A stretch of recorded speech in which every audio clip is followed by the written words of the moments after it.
Assalamualaikum warahmatullahi wabarakatuh. Perkenalkan, nama saya Agni Aulia. Di sini saya akan menjelaskan reproduksi sel atau pembelahan sel. Reproduksi sel dan pembelahan sel ada amitosis, mitosis, dan meiosis.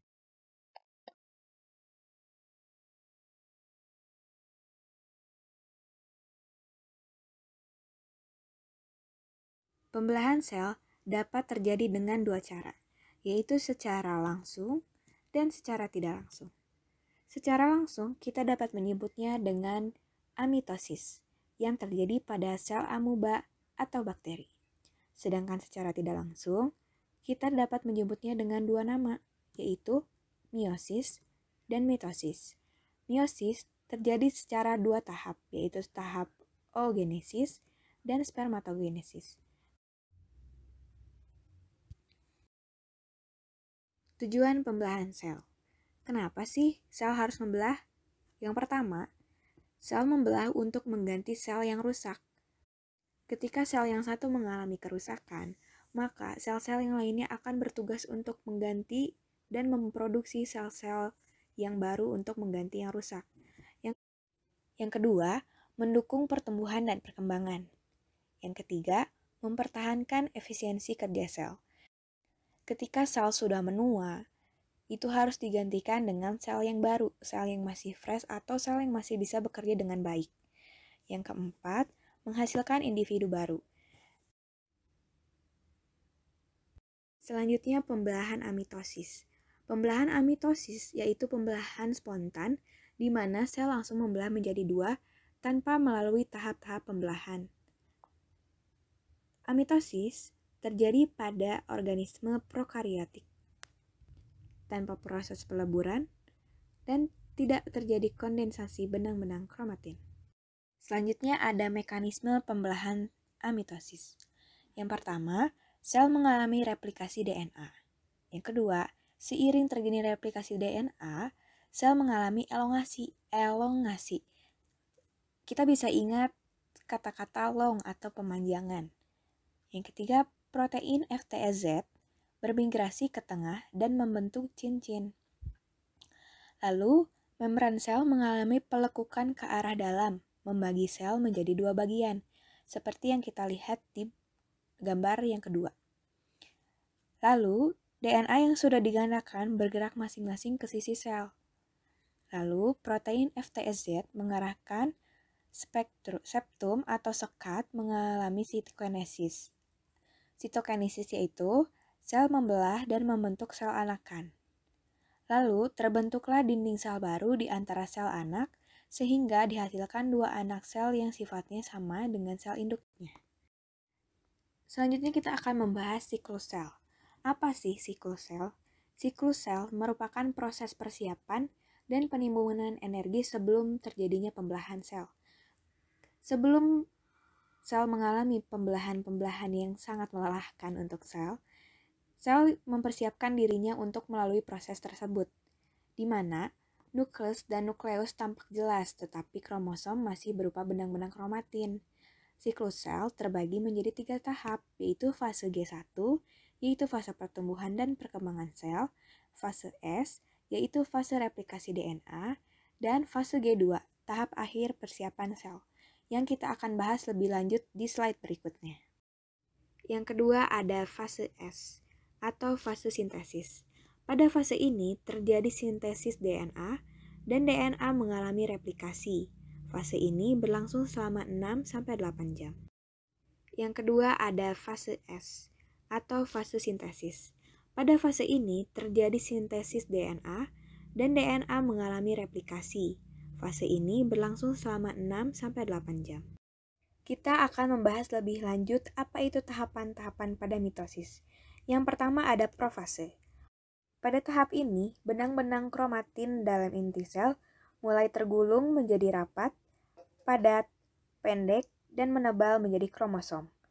Benang-benang spindel bisa melakukan pemanjangan dan juga pemendekan dengan cara polimerisasi ataupun depolimerisasi. Polimerisasi benang spindel akan menyebabkan benang-benang spindel bertambah panjang ukurannya yang dilakukan dengan cara menambah subunit protein tubulin. Sementara, depolimerisasi menyebabkan ukuran benang spindel menjadi lebih pendek karena subunit protein akan terlepas sehingga ukuran benang spindelnya akan lebih pendek. Kita bisa lihat di gambar di samping ini. Pada profase, akan terjadi kondensasi benang-benang kromatin membentuk kromosom yang masing-masing kromosomnya akan memiliki 2 kromatid yang disebut sister kromatid. Masing-masing kromatid tersebut dihubungkan oleh 1 sentromer. Sentromer yang akan memproduksi benang-benang spindel akan pecah dan mengeluarkan 2 sentriol yang akan bergerak ke arah kutub berlawanan sambil membentuk benang-benang spindel. Lalu, nukleus dan nukleus akan pecah atau hilang karena terdesak oleh benang spindel. Kita bisa melihatnya pada gambar di samping ini. Yang pertama, kita akan membahas interfase atau fase G1.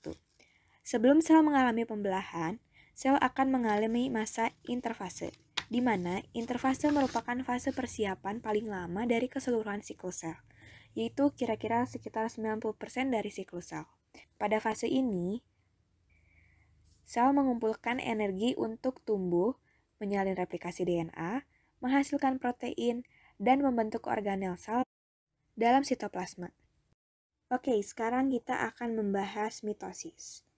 Mitosis dibagi menjadi 5 subfase, yaitu profase, prometafase, metafase, anafase, dan telofase.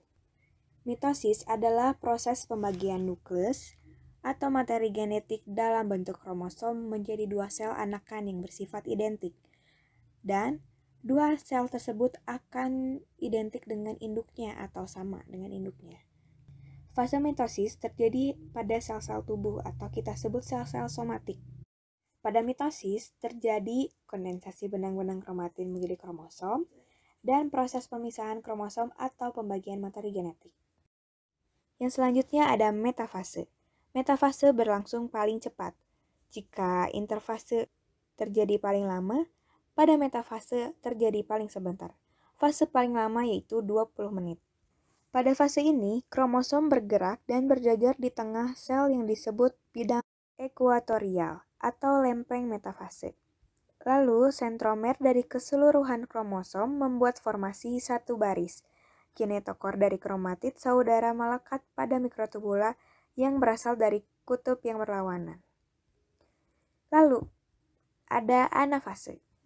Pada proses anafase, benang-benang spindel akan memendek, lalu pasangan sentromer dari setiap kromosom berpisah dan setiap kromatid menuju kutub yang berlawanan.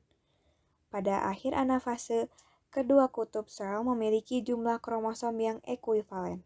Bisa kita lihat, ketika kromosom yang tadinya membentuk huruf X, sekarang membentuk huruf U, di mana X tersebut terbelah menjadi 2. Tahap kedua pada mitosis yaitu prometafase. Pada prometafase, membran inti akan terfragmentasi, melebur, kemudian menghilang dan menyebabkan benang-benang spindel dapat mencapai kromosom, sehingga kromosom dapat berlekatan pada benang-benang spindel melalui struktur pengait khusus yang disebut kinetokor.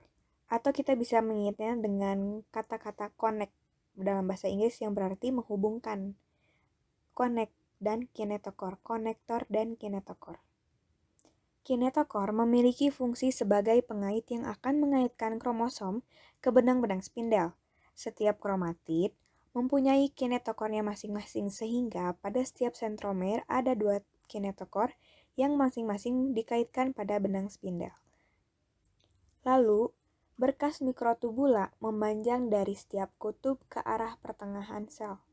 Sebagian mikrotubula melekat pada kinetokor di dalam sentromer, yang menyebabkan kromosom bergerak tersentak-sentak. Mikrotubula yang melekat pada kinetokor disebut juga mikrotubula kinetokor. Sementara itu, mikrotubula yang tidak melekat pada kinetokor disebut mikrotubula non-kinetokor. Kita bisa membedakannya dengan non-kinetokor dan kinetokor. Mikrotubula non-kinetokor berhubungan dengan mikrotubula lainnya dari kutub sel yang berlawanan. Selanjutnya ada proses meiosis. Meiosis merupakan jenis pembelahan sel yang terjadi dalam dua tahap. Dilakukan oleh organisme eukariotik yang berproduksi secara seksual dan menghasilkan 4 gamet sel dengan jumlah kromosom separuhnya dari semula. Pada dasarnya, fase-fase meiosis menyerupai mitosis. Hanya saja, pada meiosis terjadi 2 kali pembelahan sel berturut-turut, yaitu meiosis 1 dan meiosis 2. Sebelum meiosis, terjadi interfase. Pembelahan meiosis meliputi tahapan sebagai berikut. Yang pertama ada profase 1, dibagi menjadi 5 tahap, yaitu leptoten, atau benang kromatin yang panjang dan tipis mulai memendek, menebal, dan memadat menjadi kromosom yang berbentuk seperti benang tunggal. Yang kedua ada zigoten, yaitu ketika kedua sentromere kembar bergerak ke arah kutub yang berlawanan. Yang ketiga ada pakiten, setiap kromosom terlihat sedang berduplikasi menjadi 2 kromatid dengan sentromer tetap menyatu. Yang keempat ada diploten, pasangan kromosom homolog saling meregang. Yang kelima ada diakinesis atau nukleus, dan membran inti akan menghilang. Selanjutnya ada metafase 1. Pada metafase 1, bivalen-bivalen menempatkan diri di bagian tengah dari sel secara asak. Selanjutnya ada anafase 1. Kini, kromosom-kromosom homolog masing-masing terdiri dari 2 kromatid saling memisahkan diri dan ditarik oleh benang-benang spindel ke kutub sel yang saling berlawanan. Lalu, ada telofase 1, yaitu sel induk yang semulanya jadi 1 menjadi 2 sel anakan atau membelah menjadi 2. Selanjutnya ada meiosis 2. Meiosis 2 merupakan tahap pemisahan kromatid saudara dari kromosom haploid. Meiosis 2 meliputi tahapan sebagai berikut. Yang pertama ada profase 2, di mana benang-benang spindel terbentuk lagi. Metafase 2, kromosom berada di tengah sel. Anafase 2, tiap kromosom membelah, kromatid-kromatid memisahkan diri, tarik ke kutub arah yang berlawanan dan menjadi kromosom. Dan telofase 2, berlangsunglah sitokinesis lagi, diikuti dengan pembentukan membran inti. Jika masih membingungkan perbedaan antara mitosis dan meiosis, kalian bisa melihatnya pada tabel di bawah ini dan mempelajarinya lebih lanjut. Jika masih membingungkan perbedaan antara mitosis dan meiosis, kalian bisa melihatnya pada tabel di bawah ini dan mempelajarinya lebih lanjut. Sekian dari saya, mohon maaf bila ada kesalahan dan kekurangan. Semoga pembelajaran hari ini dapat berguna untuk kita semua. Wassalamualaikum warahmatullahi wabarakatuh.